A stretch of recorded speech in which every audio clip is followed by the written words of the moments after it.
कितना भी अगर कोई वास्तु दोष बता दिया, पितृ दोष बता दिया, काल सर्प दोष बता दिया, कितना भी अगर कोई दोष बता दे, तो पीपल का जो जल वृक्ष में से झड़ता है, कभी कभी आप उसके नीचे हाथ रखकर देखना, थाली रखकर देखना, उसमें पत्थर पर देखना, तो वहां पर भी पानी के निशान आपको मिलेंगे, बूंद के निशान मिलेंगे।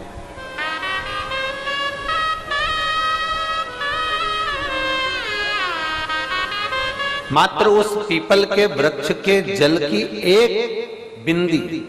एकमात्र बिंदी, शंकर भगवान का जो शिवलिंग है, जलाधारी है, चरण है, गणेश कार्तिकेय का स्थान है, अशोक सुंदरी का स्थान है, और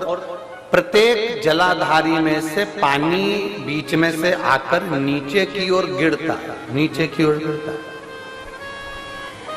आप लोगों के स्मरण में हमने पहले भी बताया कि राइट में किसका स्थान है? गणेश जी का, लेफ्ट में कार्तिकेय, बीच में अशोक सुंदरी। ये क्या है? पार्वती जी का हस्त कमल, शिवलिंग, और ऊपर से जो जल एक एक बूंद शंकर जी के शिवलिंग पर गिर रहा है, वो शंकर जी की 5 लड़कियां, जया, विषहरा, शामली बारी, दौतली और देव, शंकर जी की 5 लड़कियों, एक एक बूंद पानी शिव जी पर गिरा रहा है। जहां जल नीचे गिरता है, उस स्थान से जहां तक जल बहकर जा रहा है, उस स्थान तक 33 कोटि देवताओं का स्थान, 33 कोटि देवताओं का स्थान। अब जहां पानी आया, जहां नीचे गिरा, उसके बीच में जो स्थान होता है, आप लोगों ने देखा है कि नहीं देखा? जिनने देखा है जरा हाथ उठाओ। ये पानी जैसे यहां तक आया और यहां के बाद नीचे गिरेगा, तब वो नाली के माध्यम से बाहर जाएगा। तो जितनी दूर यहां से वो नीचे की ओर जो गिर रहा है,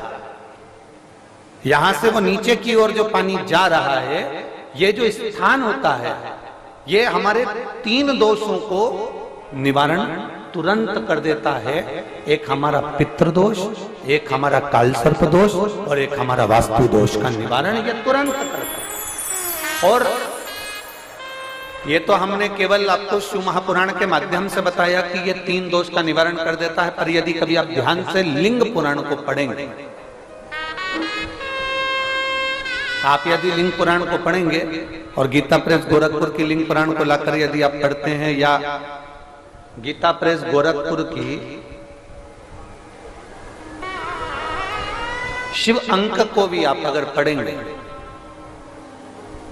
उसका नंबर हमारे स्मरण में नहीं आ रहा है, शिव अंक को भी अगर आप पढ़ेंगे तो उसमें भी आपको वर्णन मिलेगा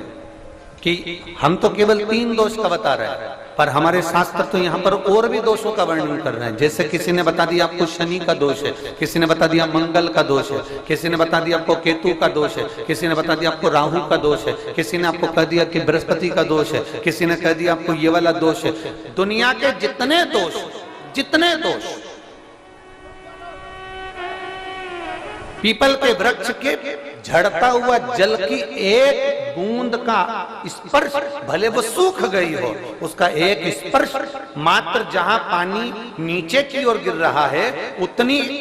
परिधि, उतनी जगह के बीच में जहां से पानी गिरता है, बस उस स्थान पर अगर वो उंगली अपना नाम और गोत्र का स्मरण कर कर भी लगा दी जाए और एक लोटा जल चढ़ा दिया जाए, तो ये जितने दुनिया के दोष हैं वो अपने आप समाप्त हो ही जाते हैं। शंकर की भक्ति का है मूल में बोल बम का नारा है। और अच्छे से समझ लो, जरा ध्यान में आ जाए आप लोगों के, नहीं तो गलत कर बैठो तो बहुत स्मरण रखिएगा। शिवलिंग जलाधारी, जलाधारी में से पानी बहता है, नीचे की ओर जाता है। जितना मोटा शिवलिंग की ये जलाधारी होती है, उसमें से पानी जहां नीचे गिरता है, जितनी भी मोटी हो, उसमें कहीं पर भी आप बिंदी लगा सकते, कहीं उस स्थान पर आप कहीं पर भी उस बिंदी को लगा सकते। कोई कह दे तुमको कि तुम्हारा मंगल गड़बड़ है, कोई कह दे तुमको तुम्हारा राहु गड़बड़ है, कोई कह दे तुमको तुम्हारा केतु गड़बड़ है, कोई तुमसे कह दे तुम्हारा बृहस्पति गड़बड़ है, तो समझ लेना कि हमारे ग्रह की दशा को सुधारने के लिए ये जो स्थान है, बस उस स्थान पर एक बिंदु बहुत एक। अब आज के जमाने में आपने देखा होगा, जब से आप शंकर जी को जल चढ़ाना प्रारंभ करें, जब से आपने शिव महापुराण की कथा सुनना प्रारंभ करी, तब से आपने सुना होगा कि कोई भी अब ज्यादा आपको सुनने को नहीं मिलता कि वास्तु दोष हो गया, कि पितृदोष हो गया, कि कालसर्प दोष हो गया।